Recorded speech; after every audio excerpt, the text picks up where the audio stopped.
In the summer of 2016, in the quiet neighborhood of North London, the Ife family's world was turned upside down when 26-year-old Kennedy began displaying erratic and alarming behavior.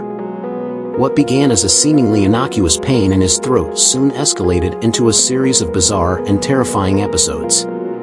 Kennedy's descent into madness unfolded gradually, with the first signs of trouble appearing in early August. He complained of an inexplicable pain in his throat, a sensation that felt like a slithering snake coiling within him. His once gentle demeanor turned aggressive, and he started exhibiting violent tendencies that shocked his family. One fateful evening, Kennedy's behavior took a dark turn. In a fit of uncontrollable rage, he bit his father, leaving his family in shock and fear. Threats of self-harm followed as Kennedy spoke of cutting off his own penis, convinced that it held the key to releasing the snake that tormented him from within. Desperation set in as the Ife family grappled with the sudden and alarming transformation of their beloved son and brother.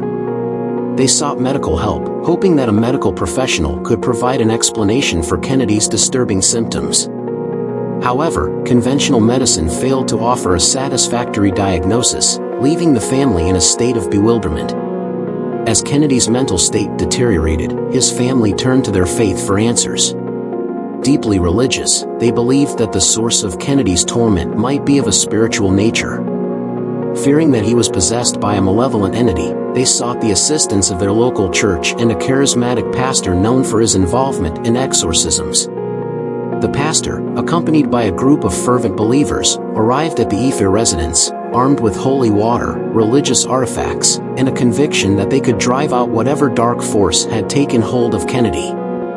The atmosphere in the modest North London home was charged with tension and anticipation as the exorcism ritual commenced. However, the situation quickly spiraled out of control.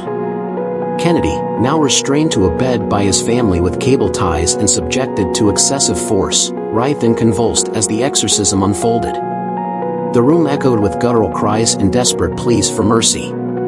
The family, desperate for a resolution, clung to the hope that this ritual would free Kennedy from the torment that had gripped him. Tragically, the exorcism took a fatal turn. Kennedy's already fragile state couldn't withstand the intensity of the ordeal.